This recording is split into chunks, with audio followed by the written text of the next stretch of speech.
All right, everyone, welcome to the Real Estate Game Changer Show. I'm your host, Mike McKay, based in the Jacksonville, Florida market. And each and every week, we do this show with people who are changing the game of real estate all over the country. And for people who are in the Jacksonville market or thinking about getting into it, feel free to reach out to us. We're always happy to point you in the right direction. And we are still a very active buyer in the Jacksonville area and Northeast Florida area, especially of mobile homes on land. So if you have any deals, feel free to reach out to us. This is a live show, guys. So if you have any questions, please put them in the comments for our guest to answer. This week on the show, we have another guy from Northeast Florida, Rob Shackelford. Welcome to the show. Hey, thanks, Mike. It's my pleasure to be here. Awesome. Well, for the people who don't know you, could you tell us how you got started in the real estate business? I was a senior in college down in St. Augustine, going to Flagler, and I was majoring in business.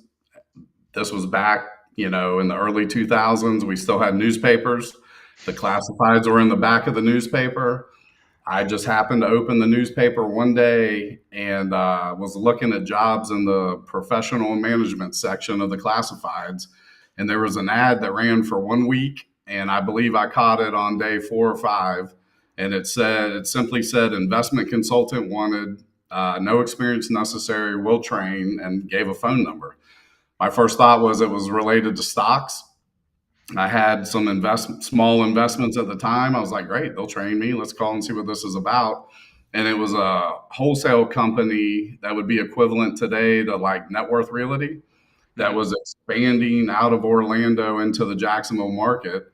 And I got an interview. I got hired. My parents thought my mom supported it just because she's always supported me. My dad, who lived in Atlanta, he was like, "Are you crazy?" He started doing research. They actually had an office in Atlanta, so he drove by and tried to do some due diligence on them.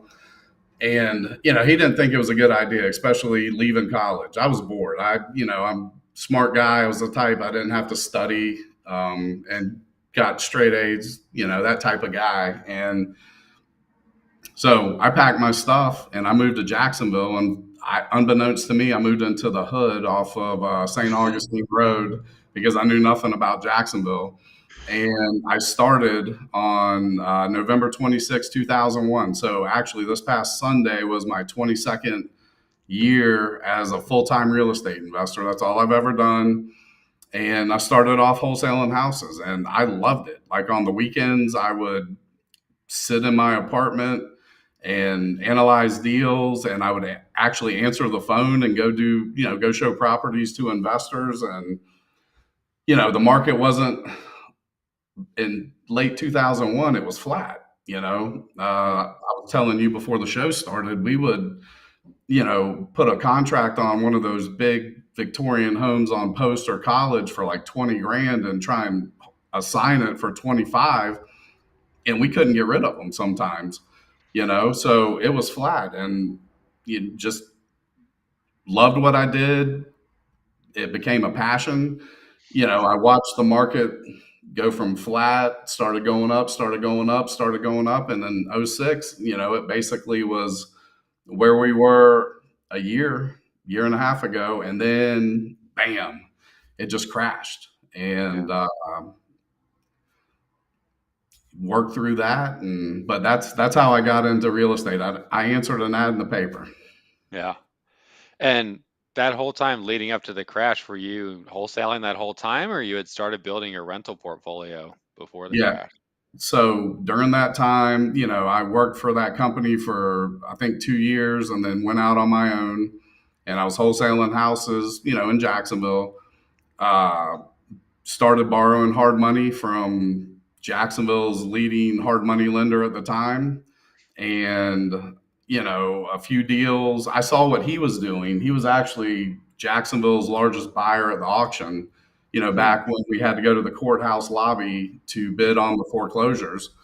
And I saw what he was doing, and a couple of deals I found. I was like, wow, this. I think I might be able to flip this like he's doing. And so, I started borrowing hard money, remodeling the houses, putting them up and selling them, and they started selling. And, it got easier and easier for people to get mortgages leading up to the recession. So it was like what it has been, over the last, what, 5, 7 years. And it wasn't hard to sell a house. You Mhm. could do the basic remodel and the house would sell quick. So, I did not own rentals at that time. I was doing that and I was wholesaling. And that gentleman and myself, he brought me into his flip business. He taught me title work. He taught me how to analyze houses without being able to get inside of them and be very accurate on Mhm. your renovation numbers. And he sent me off, and we were buying houses at the auction in Jacksonville, Clay County, a few in St. Johns County. And the biggest thing, the thing that helped me get to where I am today is the fact that he taught me how to do title work. He taught me a lot, but the title work aspect of it was huge because, when you buy at the auction, we were just talking about this. The funniest thing to me is when they bid up an HOA lien and think they scored a home run paying 250 for a $800,000 house, and then they realize there's something above them in the chain of Mhm. title that is going to take them out, and it's going to be a complete capital loss. So you really have to know what you're doing. Are you buying a first mortgage? Or are you buying a second mortgage? Are there liens and judgments? Are there back taxes? And there's a lot of different items that you have to really be aware of when you're bidding at the auction. So, you know, we he came up with an idea to buy existing judgments on apartment complexes, like a plumbing lien or a plumbing lien that hadn't been paid on a Mhm. big apartment complex that had already been turned into a judgment via a lawsuit. Mhm. And you could actually use that to foreclose on the the subject apartment complex. And you had to do the research. You had to figure out what's ahead of you in the chain of title, make sure the numbers all work.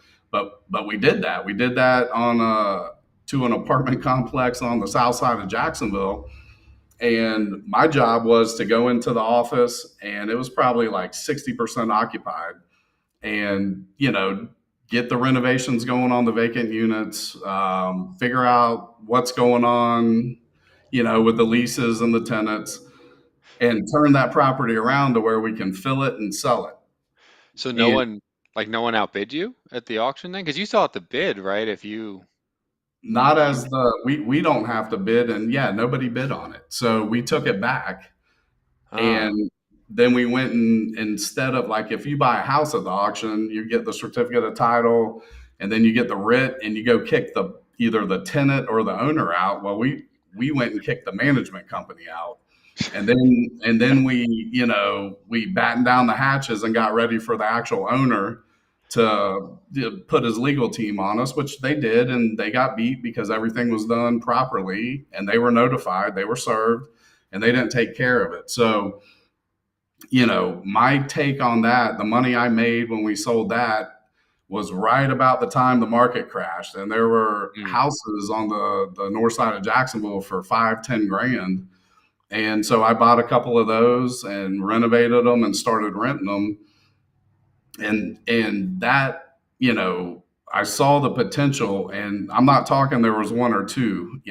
As the months went by, there were dozens and dozens, and I wouldn't be lying if I said hundreds of houses you could buy for 10 grand or less that were decent. And so at that same time, my dad was in Atlanta, and he was a hard money lender, and he had other contacts that were hard money lenders.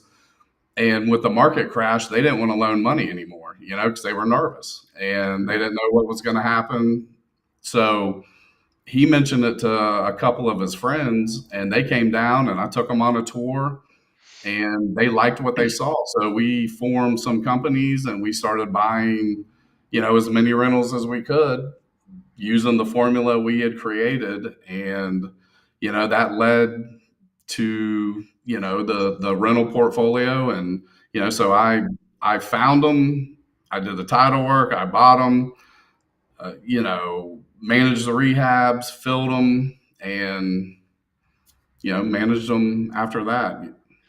You were saying before one thing you learned from the guy that you were working with at the auctions was how to analyze a house without getting inside it.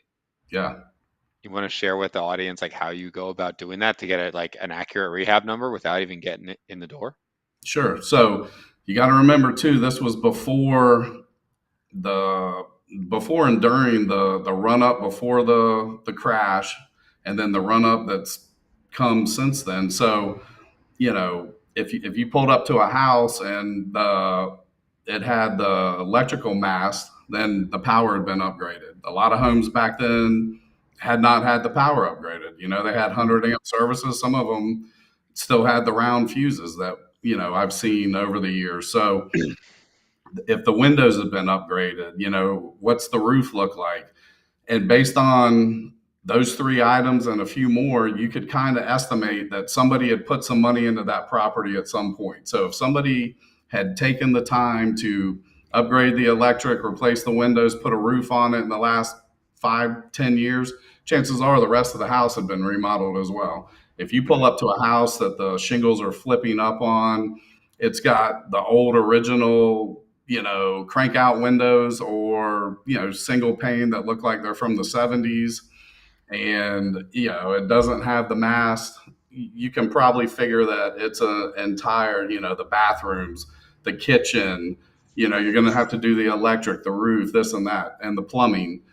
So there were little items like that he made a point to look for on every house, and that's what we did. We did it on a large scale, between in 2008, 2009, and the first 9 months of 2010, when the world was crashing and real estate was in the dumps. I mean, we fix and flipped 152 houses. Mm. So we were busy. There was one January I can remember, and I've been trying to think of the year. It was probably 2009. The first few days of January, the auction had moved from the courthouse to the online system that it's on now. And there were literally like 190 houses a day going to auction. Oh, So trying to do the title work and then comp those houses and keep up with it. I mean, there were days we were buying 4, 5, 6 houses day after day after day. And it was crazy. It's not like, every once in a while when I go like this, I'm looking up because my two screens I use are up here.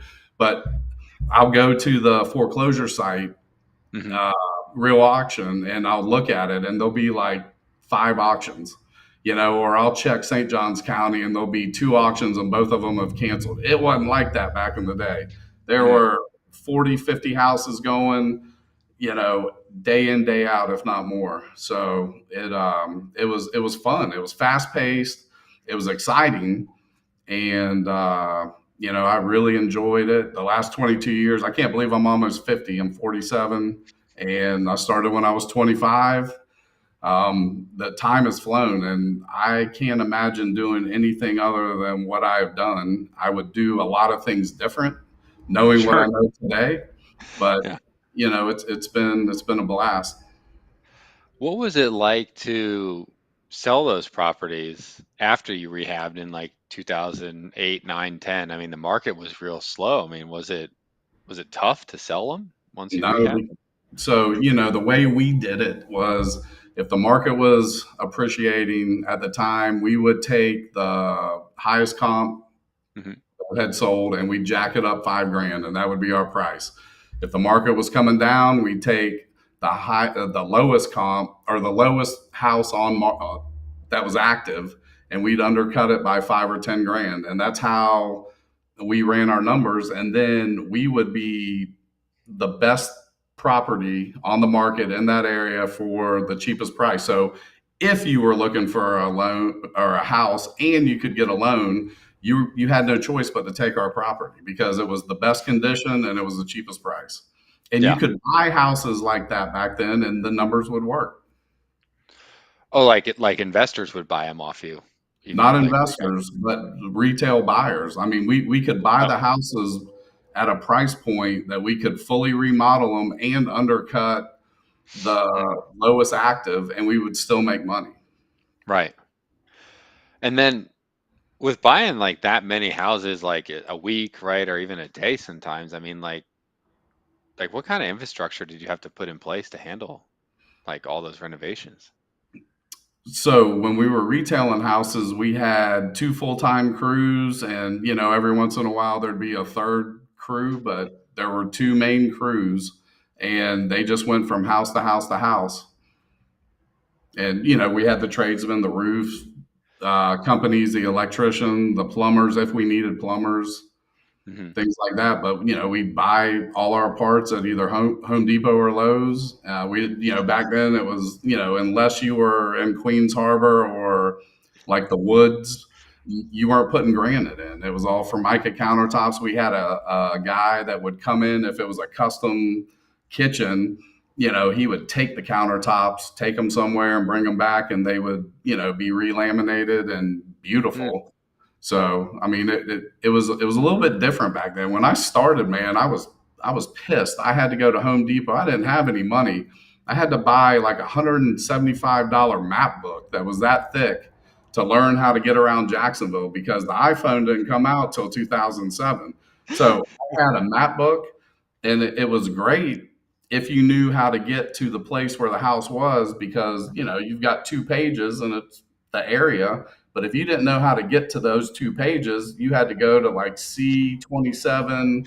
You're flipping, and then the worst thing was, there if you if a page ripped out because you used it so much and you happened to lose it, then you didn't have that page to see. It was just a different time. Yeah. And then uh at what point did you kind of transition to keeping more rentals as opposed to flipping the houses? I met my wife, and our first date was November 1st, 2009. And, we got married in August of 2010. And the partnership with the flip guy ended in September of 2010. So it was about that time that, we had already started acquiring the rentals personally. We had Hmm. already formed the first of the partnerships, but, they're combined, there may be like 20 properties in the portfolio. Hmm. So, it was probably, September, October 2010 when we just went full tilt. Yeah. And that was And our did main focus. I mean, I've got a for rent sign tattooed. That was my for rent sign. I shellacked the north side of Jacksonville with that sign. That's how we marketed. And my sign actually made the Channel 4 news as urban blight. There was a big kick in Jacksonville. I don't even remember what year it was, maybe like 2012, about urban blight. And it was tires and it was the bandit signs. But what they were really mad about was it was the politicians, man. Like every time there was a race for whatever seat, or if it was national, local, state, every corner and would be shellacked with the bandit signs. Mhm. And I think that's what made them mad. But I turned on the news one morning, and I had this one particular place. I don't, do you happen to know where the Pink Pony used to be by chance? No. Okay, so on McDuff, in between the interstate and Beaver Street, there's a Yeah. set of train tracks. And the pony was on one side of the train tracks. On the other side was this little industrial building that was fenced in, and there was a telephone pole. But you couldn't stop. You had to pull into the industrial area and get out and walk to get to the telephone pole. Well, I would test areas, because these signs cost money. If they got pulled quick, I would not put signs there. Well, no one ever pulled this sign. It would stay there for months because the code enforcement guys were too lazy to go park and walk out to get it. And I turned on the news, and the reporter, I see the pony in the background. I hear what they're talking about. I'm like, oh my God, that's my telephone pole. And they pan down, and she's using my sign as an example of urban blight. Across the road was a bunch of trash on the sidewalk and a tire. They didn't even bother to, come over and show what the true urban blight was. They just, that's how it was. But it that's how we marketed. I mean, Yeah. it, we weren't as I was not as sophisticated as the people today. The wholesalers today with the way they market and advertising for the rentals. It was all word of mouth or these signs, and we Mhm. just built a reputation, and people would refer family and friends. And there came a point that I just quit putting signs out, and it was all word of mouth or Section 8, and we were rarely. I mean, if we had a vacancy, by the time we had it turned, there was somebody waiting to move in. Wow. And like that brings up an interesting point. Like marketing was totally different, right? So like when you were wholesaling back in like the early 2000s, like how were people marketing to get deals? I mean, I'm sure there's So, no auto dialers around. yep, the company I worked for would mass mail absentee owners, Hmm. and real estate was different before the crash. You had BPO agents, they called them BPO, broker price opinion. They're the ones that the banks would send all their foreclosures to. And there was only a handful of them. So you went and made relationships so you could get houses that way. We had signs like I buy houses cash type signs, and Hmm. they actually worked back then, and there weren't 5,000 of them on every telephone pole. Yeah. But that was it, man. The letters, the signs, and the MLS and the BPO agents. Yeah. That's how we did it. Did you stop wholesaling kind of once you figured out the auction? I did. Or Yep. stop going after sellers directly, I should say. Yeah. Correct. I mean, we did not have a hard time getting houses, even off the MLS. I Mm. mean, there wasn't the competition that there is today. It wasn't cool to wholesale houses back in the early 2000s. The Carlton Sheets trainings and books and seminars, that stuff was just coming on. And I could always tell when he had held some kind of seminar locally because we would start getting a lot of new investors calling in trying to, buy houses. And it was different. The MLS produced a lot of them. The auction, there were very few buyers. There was really 4 or 5 core buyers that were there all the time at the lobby. And then Hmm. when it went online, that if I remember the timing right, that was after the crash, and the crash wiped so many people out, man. I saw the biggest of the big go down, Hmm. and a lot of them never came back, and some of them limped back after a few years because they were really passionate about real estate, but they had to lick their wounds and recover. But when the crash happened and all the investors were buying all the houses, they started putting time limits before investors could bid. It didn't used to be like that. There was a HUD foreclosure list that we bought a lot of stuff off of. There was a VA foreclosure auction site, and you had to wait and I'm going from memory, but like 5 days for an owner occupant to bid. They never did because of the condition of the house. And then you could bid as an investor. And on the actual true bank repos, I mean, investors could bid day one. Now a lot of times there's, a 10-day wait period for homeowners or a 15-day period before investors can bid. It wasn't like that. Yeah. And then when you had your were building the rental portfolio, you guys made the decision to manage it yourself. Like what made you guys decide to go that route versus like some people, outsource their property management? So I wasn't smart enough to not take that upon myself. I thought it was my life's passion, and if I could go back and do one thing over, I would. I would. I would insulate myself, whether it was through a property management company or have people that work for me in between me and the tenants. And I had personal relationships with, you know, at first 100% of my tenants, and they were good personal relationships. I knew their kids. I knew their birthdays. They liked me. When they needed help, they called me. They knew they could go to Mr. Rob and he would help. I had a big heart. After being taken advantage of for a few years, I learned my lesson. I'm from a one stoplight North Florida town, man. I Hmm. am I am very loving and trusting, and that's how I showed up into Jacksonville. I had no big city experience, big world experience, one stoplight town kind of guy. And it took a lot of getting taken advantage of to learn, but I just liked it, man. It was very exciting. The areas that we owned houses in were exciting, and there was always something crazy going on.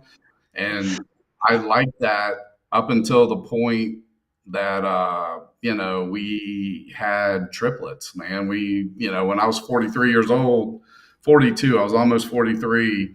My wife gave birth to a baby girl and two boys. Our triplets are 4.5 years old now, and life took on new meaning. As far as my safety now, I have he'll be 20 at the end of this month, a 20-year-old son and a 27-year-old daughter. They're my wife's children, and they're my kids. I have 5 kids, but Shade was 5 when I met Celie, and Island was 12. It was different because Shade would ride with me. I wasn't worried about me. I wasn't worried about him, driving through the neighborhoods that we owned houses in on the weekends, collecting rent, checking on jobs. It was fun. It was exciting. He loved it. Fast forward, I'm a lot older. I'm not as tough as I used to be. I'm a lot fatter. And we have the babies. Maybe it's just the fact that having 3 kids at once sucked the life out of us. Didn't sleep for 6.5 straight months, and priorities changed. So that if I could go back, I would definitely insulate myself or turn it over to management. And my perspective on everything changed when the kids came. Yeah, gotcha. And like, looking back, are there, because there's a lot of people to listen to the show who are either they're newer to the business or like maybe they've already got a decently established business, but they're trying to grow like a pretty large portfolio.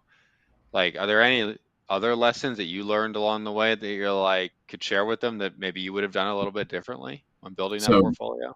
my business career changed when I was introduced to sophisticated gentlemen. Like I'm from a one stoplight town. I did not come into the real estate world having a whole lot of financial sense. And I just ran around doing what I love to do, and I made every mistake you could possibly make.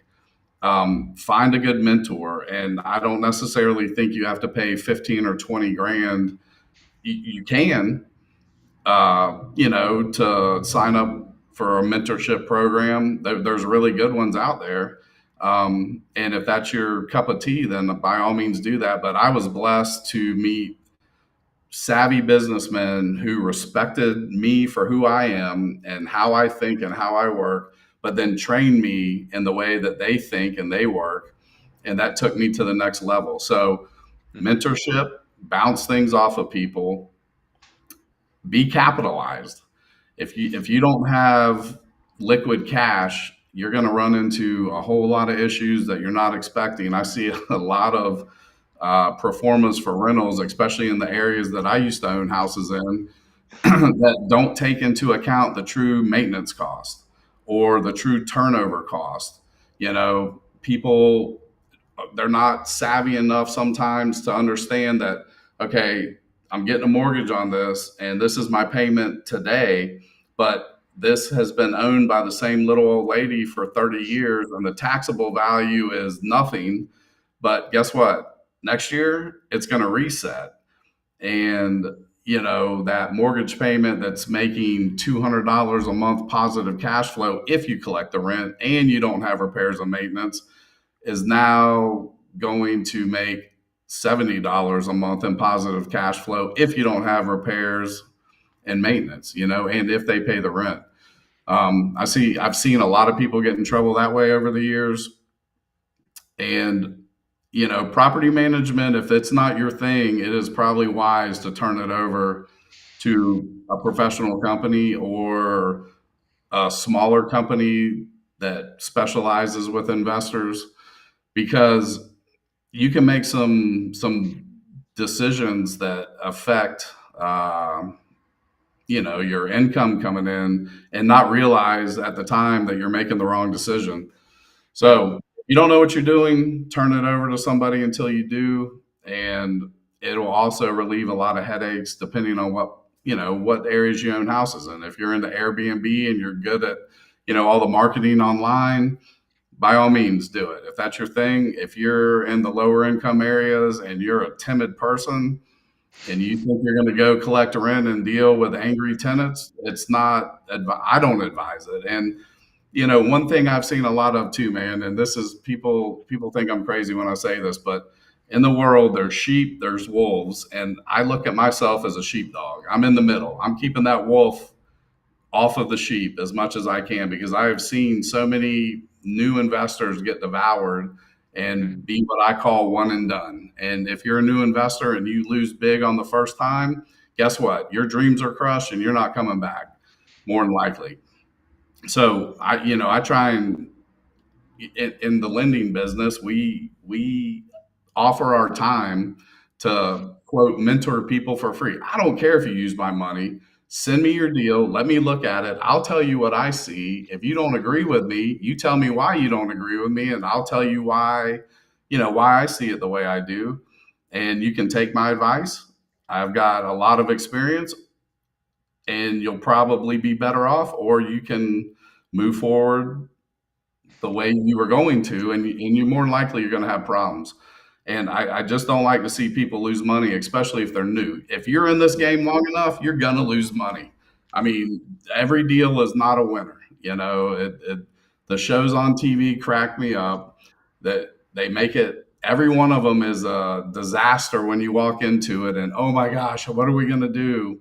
And they go in there, they hit a couple cabinets with some hammers and walk out, and magically they made 250 grand. It doesn't work like that. I've never seen it work like that. It does every once in a while. I mean, sometimes you score, but for the most part, you're hitting base hits. You may hit some doubles. Every once in a while, you're going to put one over the fence. It's going to be a home run. But just single and double, and you'll have a very prosperous life.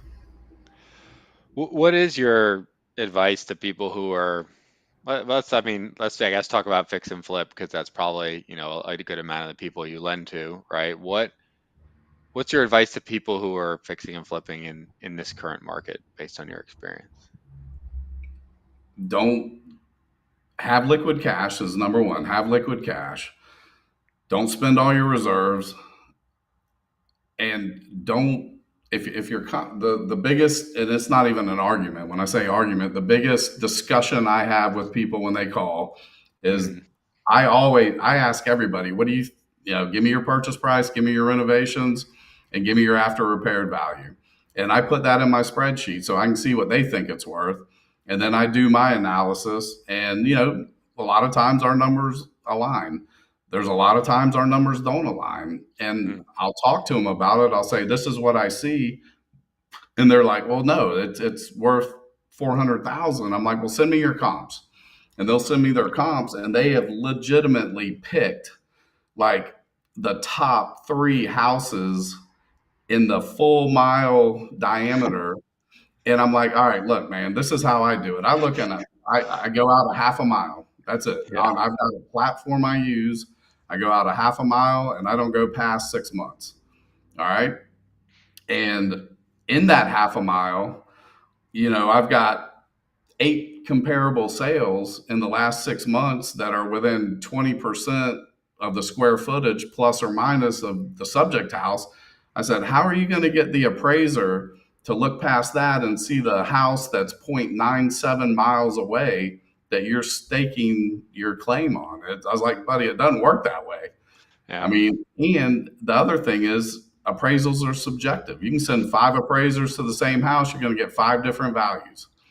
So, you know, be wise. Don't try and make a deal. The point of that is don't try and make a deal work based off of unrealistic comparable sales, because another thing I do is I analyze your potential profit. If you're not going to make enough money, it's not, why are we doing the deal? I'm not going to fund it. Why would you even want to buy it just to add, another notch to your belt buckle? Yeah. Yeah. Yeah, no, that's a really good point. People trying to pick the comps, right? I mean, that make it work as opposed to just, you can pick the comps just in 2 minutes. Just That's look at it. the ones that make sense. If you have to look too hard, it doesn't work. It is. And again, I mean, the only time I'll go past a half a mile is if it is, more of a rural area and I Yeah. need to go out a little bit, but I'm never going past a mile. And if there are no comps, there are no comps, man. I mean, if I can't figure out what it's worth, I've looked at so many houses. My passions in life are building relationships and looking at houses. I get to do both of those in the lending business, and I'm pretty good at both of them. So if I can't find comps, how the heck is an appraiser going to find comps? Yeah. When you were like building up the rental portfolio, like financing must have been, I know you had kind of partners for financing on the way in, but I don't like all these DSCR loan products, weren't they not really out yet until like 20, what, 15 or? That's correct. So, the outside partners that I had, my entry into those businesses was the work Mhm. and the knowledge, and they funded it.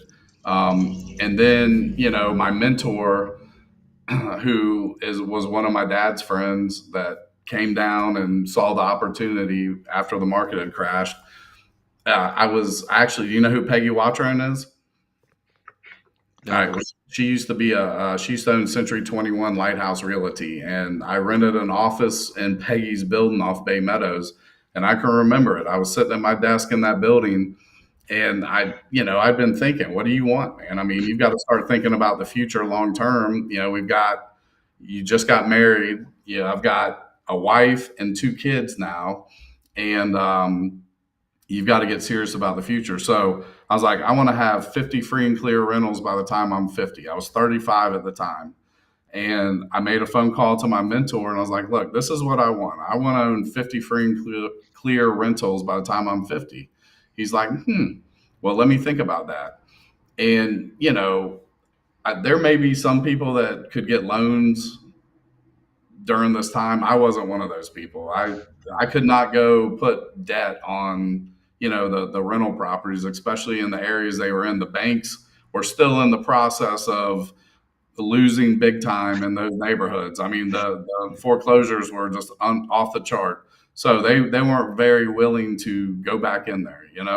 So he made some calls, and it's going to sound crazy, man, but he put together a financing deal for me with private individuals. So everything I've done my entire career has been with private money. Hmm.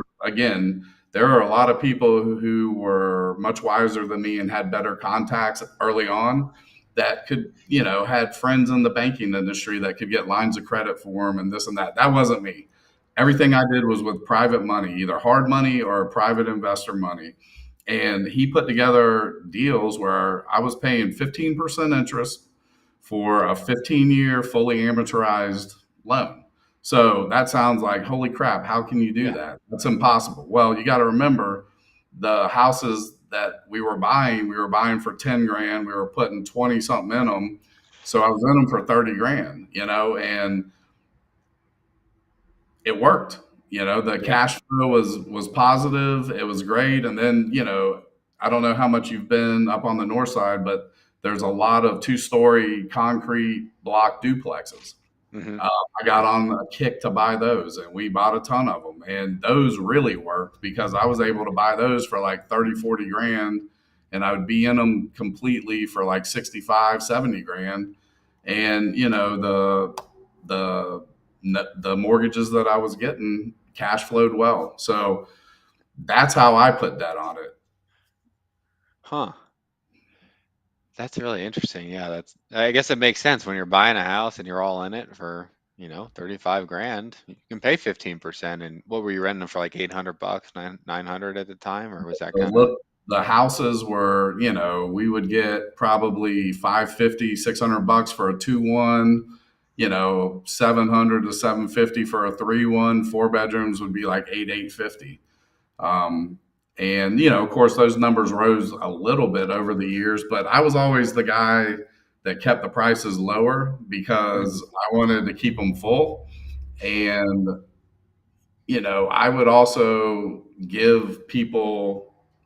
I've always been good at reading people. Okay, so if we meet, I'm instantly reading you, and I'm pretty accurate on my assumptions, or have been over the course of my career. So when I meet a potential tenant, I can read them pretty quick. I had questions. The way I would ask questions, I would get enough information without them really realizing that they were telling me stuff about where they had lived and this and that, and I could just go to a computer and do a search on them and see. They were in Miami. Okay, well, there's nothing on them in Dade County. There's nothing on them in Broward County. Or they're up in Tennessee. They lived in, outside Nashville in this little town called whatever. I would just go on the public record, start doing searches, and I'd see eviction, eviction, eviction, and I'd stay away from them. Mhm. So, but there were certain cases where people maybe they did have an eviction, and, maybe they did have a legitimate reason, and I felt like they were telling the truth. I would give them an opportunity. All right. Mhm. So, we were always I was always that kind of landlord. And it worked out the majority of the time. They were great tenants. They did have something that happened in life that would cause them to be denied, almost anywhere else. And they could come live in one of Mr. Rob's houses and they'd be faithful tenants. Yeah. And then how big, for the people who don't know, how big did you end up building that portfolio in Jacksonville? There was at one point we had 200 properties. And what made you decide to ultimately like sell off that portfolio and get into the lending business full time?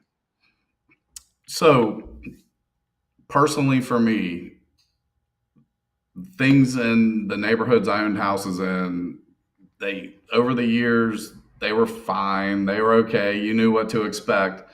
Things got violent, and Mhm. at first people appreciated.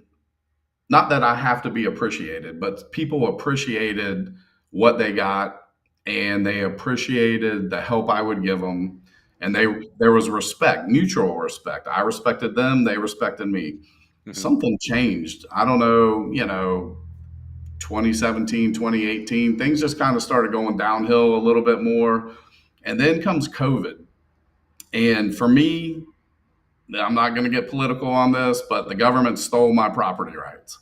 I Mhm. could legitimately not go knock on a door and ask about late rent. I couldn't send a text saying, "Hey, what about your rent?" I couldn't make a phone call. If I did, I violated your CARE Act protection. So we didn't.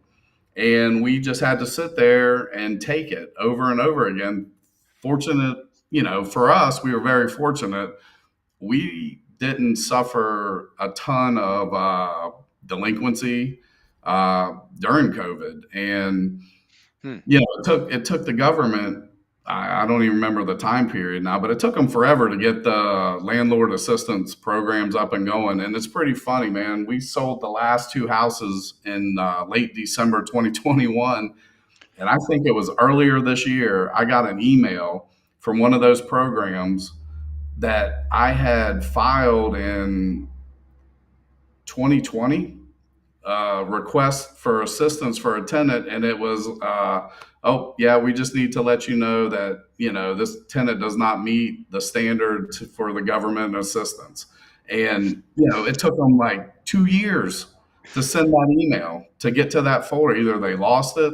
So the government stole my property rights. If they did it once and nobody did anything about it, they're going to do it again, or they could do it again. Mm. And really for me, it was the 4th of July, 2021.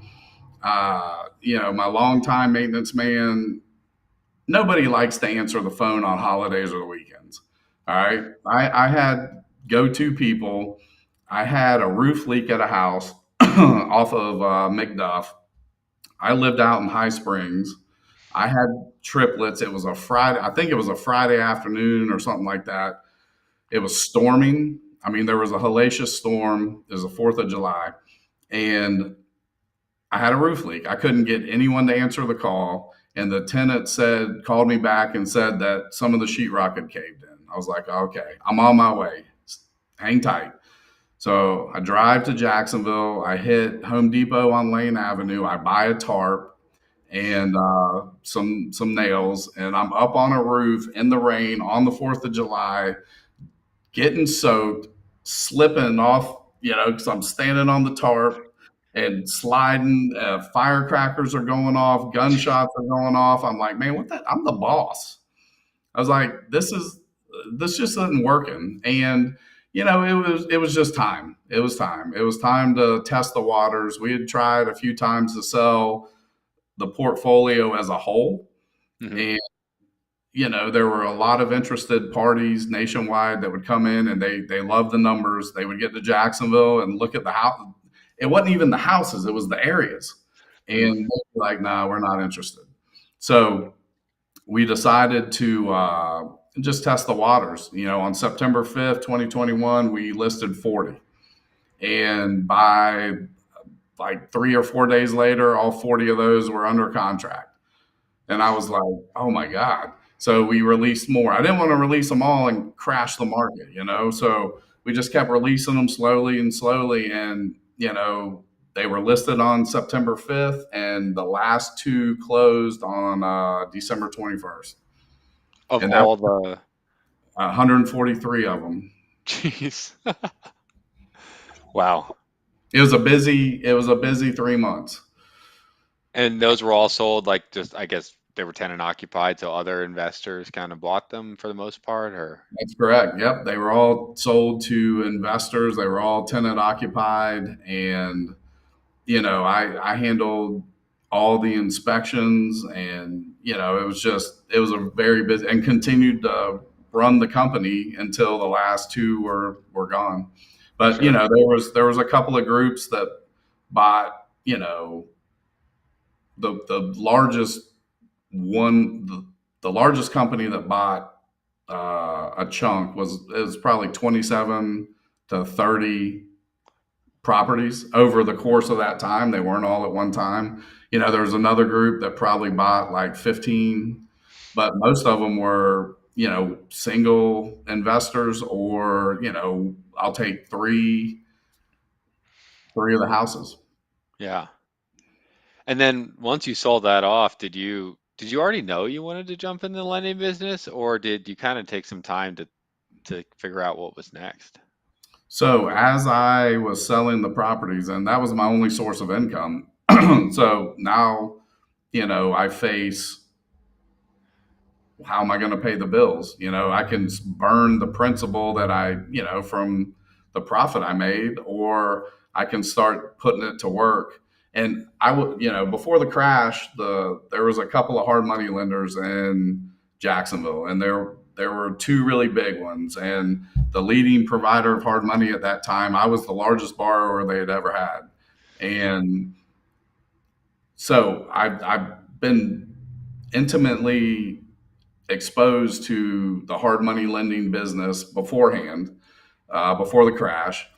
I have borrowed a ton of hard money. The businesses were, basically borrowing private money. Everything I've done is private money. So instead of making payments, why don't I try to receive payments?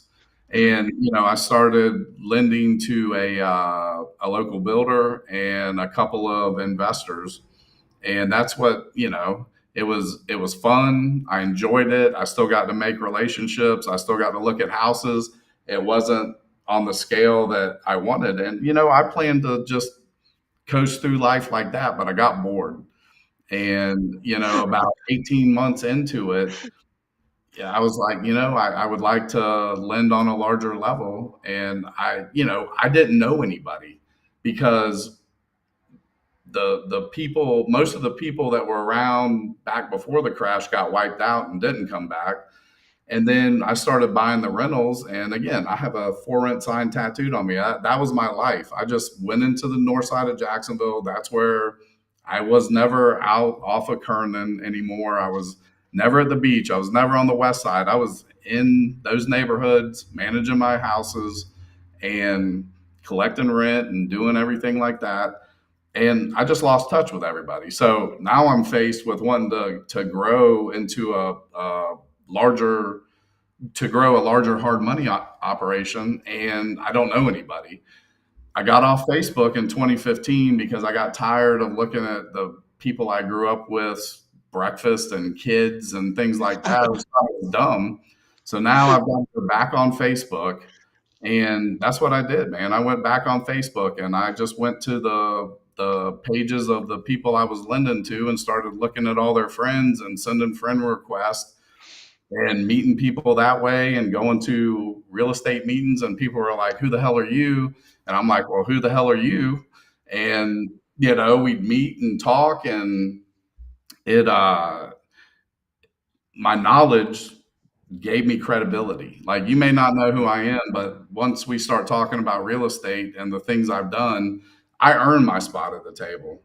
The blip we had and the blip we're having, this is not the crash was a crash, man. It was crazy. And I lived through it and I prospered from it, and it made me a better person, and it brought me into contact with my mentor. It brought me into contact with another father son team out of Jacksonville that are hugely successful in the real estate world, and getting exposure to how it should be done when nobody's ever given you that kind of guidance before was just a major catalyst that launched me, into the future. And, it started when we started building the rental portfolio, and I met the father son team probably like 2014. And it's been fun, man. I've done a lot of cool stuff that, had I not answered the ad, had I not opened the paper in 2001 and answered an ad that ran for 7 days, I would have missed out on a lot. Yeah. And so I guess after you did that for 18 months, that's when you officially decided to like make the hard money lending like a bigger thing than just doing a couple transactions here and there. Definitely. I was like, this is what we need to do. This is how we're going to do it. Again, I'm pointing up, so I'm looking at my computer screen, but created my spreadsheet, started making the contacts, and just went to work. And I mean, we have not slowed down. My wife and I brought Berkeley in, Berkeley Sadegurski. She's amazing, and she's a true blessing to our family and our business. And the three of us just rock and roll all day long. Like I told you earlier, I've got 3 or 4 loans to analyze when we get off of this. I mean, my phone rings nonstop to the point where sometimes I can't get anything done because I have to answer the phone. So, Yeah. you know, we we do our own drone inspections. We were in Jacksonville today. I live out in Keystone. Our office is in Melrose, so we've kind of split the state in half. We do draw inspections on Thursdays for anything west of us. We do draw inspections on Fridays for anything east of us. And, we go see it in person. It's our money. Not that I don't trust you, but if you're telling me you want 15 grand, I'm coming to look at it to see Sure. that the work's done. The one thing I noticed when I really started researching it is I saw how it was supposed to be done back in the day and how it was done. Hmm. And the reason the hard money lenders went down back then is because they were leveraging bank lines. And, they Mm-hmm. were putting in like 20% of their money into a loan and they were leveraging 80% of it. And when Mm-hmm. the market crashed, they couldn't pay back the loans. The banks took them down. I've seen, but the way they did it back then, the policies and the procedures, in-person inspections. I'm not giving you money at closing. We're going to be pretty conservative on values and LTVs and things like that. Mm-hmm. I've seen the biggest of the big go down. I don't want to go down, so we're conservative. Yet we're fair. I was a borrower, and so I tailored our lending program, with the borrowers in mind. We have a loan special for wholesalers. I mean, how many deals do wholesalers get to the finish line only to have the buyer bail at the last minute, or they've got a great deal that they can't find a buyer for, but they don't want to burn their name and they don't want to lose the profit potential. I'm not taking 2 or 3 points from you. We've got a loan tailored just for you that's going to keep most of the profit in your pocket and give you the time to find the buyer and close the deal. The fix and flips, we've got a 6 month loan, we've got a 9 month loan, because either it could be a big job, and you may not be able to get it purchased, remodeled, and closed in 6 months. And instead of paying extension fees, take the 9 month loan. Gives you a couple extra months, and it costs you less money than not paying it off in 6 months and paying the extension fees. So we just kind of tailor it, and I'm fair on my numbers. And again, we will. There's some escrow, renovation escrow included in some of our loans that are over 100,000. If you buy it right, I can give you 100% of the renovations as long as the numbers stay below 65% LTV. Yeah. And one thing that, like when you and I first met, was something that I thought was pretty unique that you guys did, especially considering I mean, frankly, how difficult it's gotten to get insurance on certain fix and flip properties in Northeast Florida. You guys actually have like a master insurance policy that borrowers can kind of hop on. Maybe if you would want to talk more about that, because I think you're the first person that I've ever really heard that from. Definitely. So one of the big risks that I see for you and as the real estate investor, and for myself as a lender, my truly the only way I have a complete capital loss is if you don't have insurance and a house burns down or blows down. Hmm. Okay. One of the things we get daily in the mail are notices from insurance companies about, if the investor or the borrower sets up their payments on a quarterly payment cycle.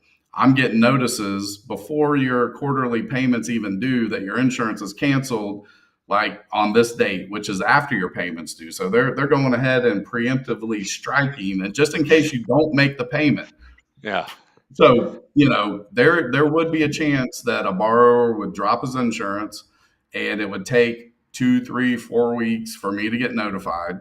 And God forbid it burns down, or I mean, we live in Florida, if it's during a certain time of year, there could be a hurricane. So with that in mind, I was like, well, damn, man, we need to figure out the insurance thing. So, Whitney, I saw her at, actually, it was a Yellowbird meet and greet, and I started pitching to her. I was like, "Look, this is what I want. Can you do this?" And she's like, "Well, they haven't done it. Haven't been able to get one done for 18 months." And I was like, "Okay," but she's like, "Possibly with your background, it might be something that they would consider." And lo and behold, she busted her butt, got it done, and we have our master insurance policy. So if you borrow money from us, you have the option. I don't make you do it, but you have the option to come onto our policy. I'm the insured, and you're listed as an additional insured. And our policy's full replacement cost. It also comes with $1 million in liability. Now, the problem in the insurance market right now for investors is there's junk, which is actual cash value policies, which is what everyone's trying to get because they're cheaper, and then there's full replacement cost. Well, nobody has had to file a claim on this actual cash value policy yet, but when you do, you're going to be shocked.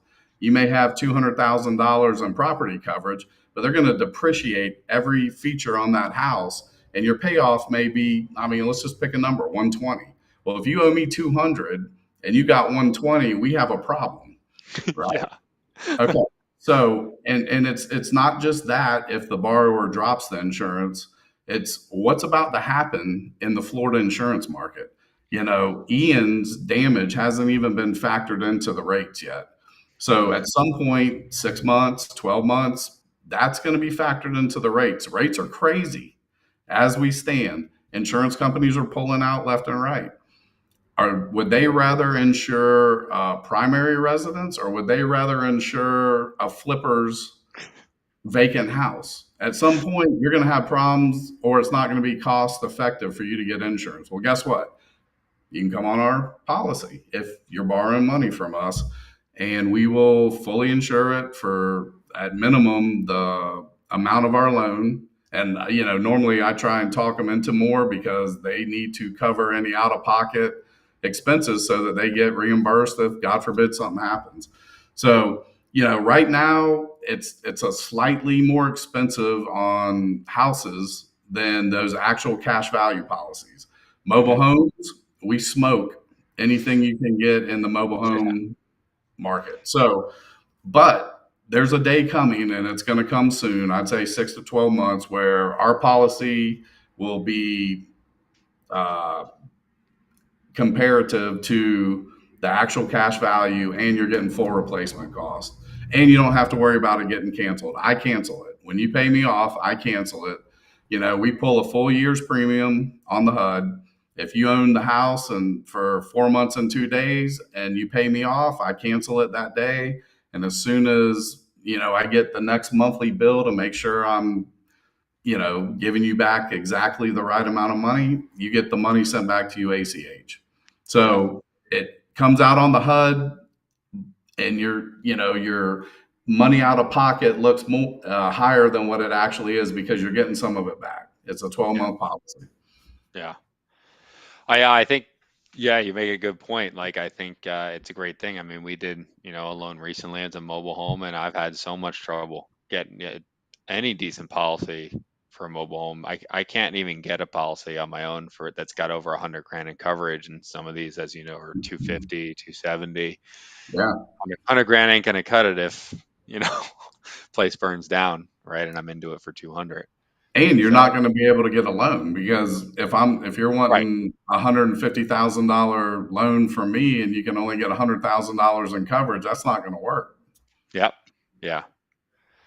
You want to talk a little bit about, you kind of mentioned it briefly earlier, but how you came up with the name for the lending company? I sure will. So my wife and I, and my soon to be 20-year-old son, when he was about 11, I wanted to teach him about business. So, my last name Shackleford, their last name was Shackleford. So we created a company called Three Shacks. And little did we know that 3 years, 4 years later, we were actually going to be blessed with triplets. All right. So, we have Bellamy, Beckett, and Bowen. They were born in 2019. They're 4.5 years old, and they're amazing. They're crazy. Oh, this used to be red. It's not. It's white. And that started in 2019 and has gotten progressively worse. So when we were going to start the lending business, we were thinking of names, and I'm like, why don't we just call it Three Shacks Capital Partners? Because we are legitimately Three Shacks. It started off me, Shade, and Salee, and God blessed us with Bellamy, Beckett, and Bowen. So the lending business was named Three Shacks Capital Partners because we legitimately have three shacks running around the house right now. In fact, they're going to see Santa in about 30 minutes. There you go. Cool. Well, we're getting close to the end here, and there's always two questions I ask at the end. And the first one is, what is the craziest or most uncomfortable situation that you have ever experienced in a real estate deal? So I have three. One relates to an auction house we bought on the south side of Jacksonville. The craziest situation I've experienced in the fix and flip world is, analyze it from the outside. This house is perfect. Unfortunately, it's occupied. All the blinds are shut. And, we win the bid. We think we've scored a home run with what we've paid for it. And, we get the certificate of title, we get the writ of possession, sheriff shows up, we drill out the locks. My partner at the time was like 6'2" or 6'3", and we open the door. And when I say he couldn't stand up straight in the house, anywhere in the house, he could not stand up straight in the house. So it is piled it's probably 3 feet of trash as soon as you enter, the main entrance. And it gets worse the further you go into the living room. You hang a left, go down the hallway. And the worst part was, man, it was, and I'm laughing about it. I'm kind of laughing because it's sad, but I'm laughing because I lost 50 grand on the deal. It, there was an old lady that I don't know what the circumstances were, but obviously she was a hoarder and of the worst kind. When you got to her master bedroom, man, there was a bed. It was like it was basically buried under trash, but she wore adult diapers, and off of next to her bed was a little vanity and then a closet, a big walk-in closet, and a master bathroom. She had filled both of those, the closet and the bathroom, from floor to ceiling with diapers.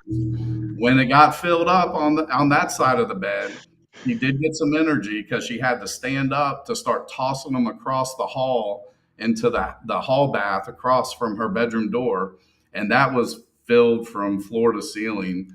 On top of that, there were 6 dead cats under her bed, and I've been in a lot of nasty houses, like 100% just disgusting.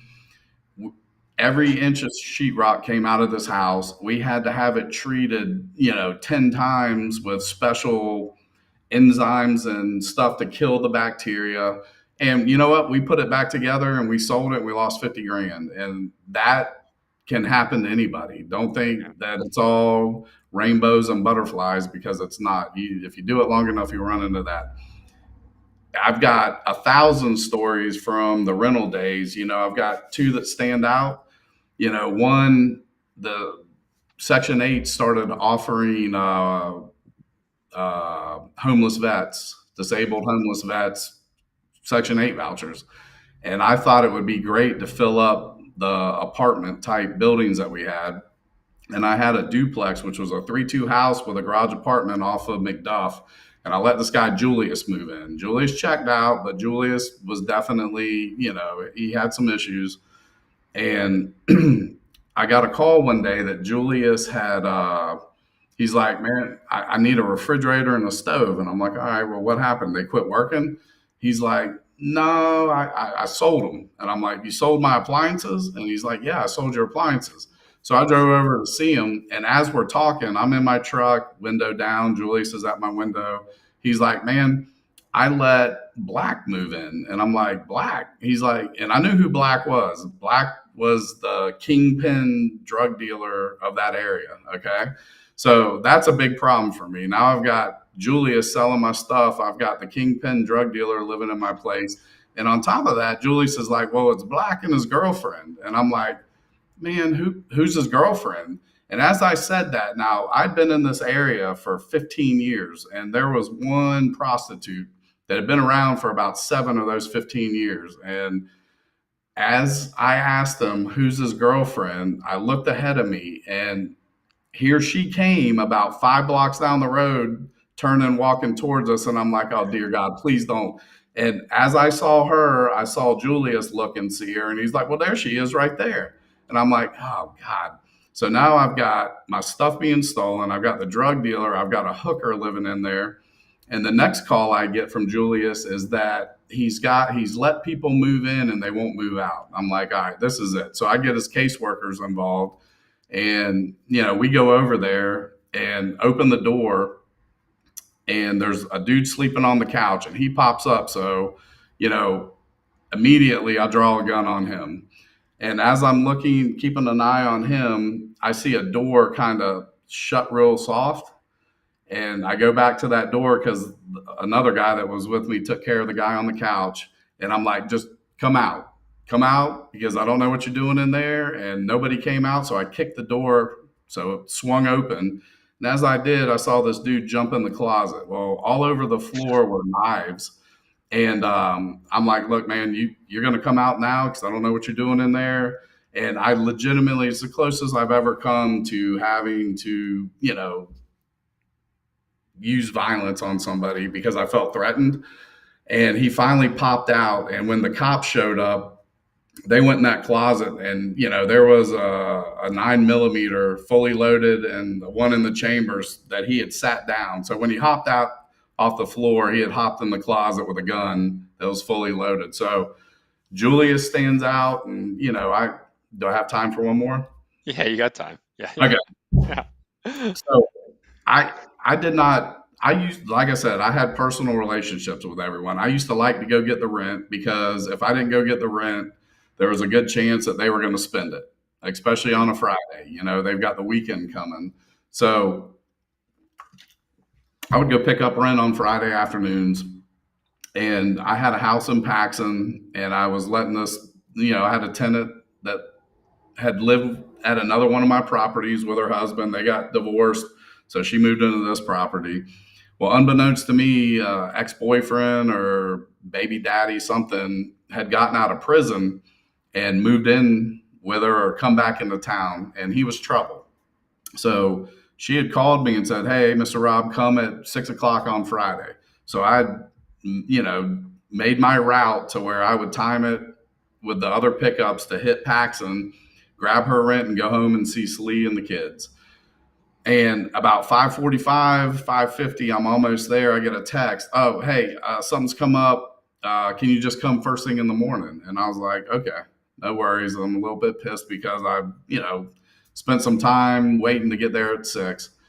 So I show up the next morning, and there's a police car backed into the driveway, and there's, the yellow tape all around my house. And my first thought as I saw that from, when I turned on the road was, man, she burnt my house down. Why else would a cop be there? And as I got closer, the house was still there. It didn't look like it had been burned down. So I parked and hopped out and went and talked to the officer. I'm like, what happened? Why are you here? And he's like, oh, well, somebody died inside last night. I'm like, really? What happened?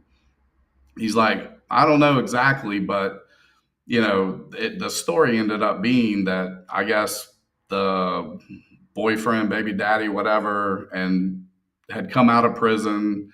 His brother was with him. They had gotten with Sherry. They were all smoking crack. They got really high, and they went and robbed the Golden Crab Shack on Edgewood. And it wasn't the first time. These guys aren't geniuses. They had just robbed it 2 weeks earlier. So when they came back this Friday night, the owners were ready for them, and they were armed. And they got in a gunfight inside the Golden Crab Shack, and the brother got shot in the chest. So one of them, he got drug out, thrown in the back seat of the car, and I'm assuming Sherry was driving, but she took off and pulled in behind my house and parked the car, and they drug him inside, and he died in the dining room. So I go inside, man, there's, they've got the outline, and there's, you can tell the EMTs have been there and put the sticky things on his chest because the backing for those were still on the floor, and there was blood. But had she not called me off, I always had, way too much cash from collecting the rent on a Friday night with me, not foreshadowing, but there's a really good chance that I may have been the victim instead of, the brother taking it that night. So yeah, there's 100 stories like that, and sometimes they pop into my head and I'm like, man, I can't believe that I've lived through that. And, the North Side was the Wild West back in the day. I mean, after the crash, man, every house like half the houses were boarded up and vacant and foreclosed on, and the drug dealers owned everything, man. They just sold dope and stole stuff, and it's just a crazy world. I'm glad I got to experience it, but I'm glad to be on the other side of it now. And the only rules in my lending business, and this is just a personal thing. I think there's a ton of money to be made in those areas, but it's just not for me anymore. I don't loan money where I used to own homes. So Hmm. there's a couple zip codes, and it's across the board that I don't loan money in, because I Yeah, set the rule that if I owned houses in that zip code, I don't lend there. fair enough. I didn't even know that actually. Yeah. Well, you don't buy in those zip codes, so I haven't had to tell you. Oh, I do actually. Oh, well, hey, there you go. But more so Middleburg now. So I like it. I like Middleburg. I got a couple rentals over there in those areas. Um, cool. Well, the second question I always like to ask, and that's for the newer people listening to the show, which is if you could go back in time, give yourself one piece of advice when you were looking for that first deal, knowing what you know now, what would you tell yourself? I would tell myself to find a mentor, to find somebody that's willing to guide me, because again, I my story is not one of me knowing what I was doing. I ran around like a chicken with his head cut off. I just loved it. I loved what I did, and I was good at it. And I was able to recover and learn from all the mistakes I made. But find somebody who's willing to help and guide you. Find if you're into fix and flip, find a seasoned investor that may want a gap funder. If you've got some cash, offer to cover the out of pocket expenses, and get some time with an experienced flipper watching the process from start to finish. The other would be, you have to have liquid cash, and don't try and force a deal just to get a deal. Don't be a one and done. One deal can take you down and you won't come back from it. Yeah, that's a good piece of advice. If people want to reach out to you after the show, if they have questions for you, or maybe they're interested in lending, how can they go about reaching out to you? We have a website, northfloridahardmoney.com. They can call me, text me. My number is 904-424-4154. And you can email me, 3shackscapitalpartners@gmail.com. Cool. Awesome, man. Well, this is great. Thank you for being on the show. I appreciate it. Thank you for having me.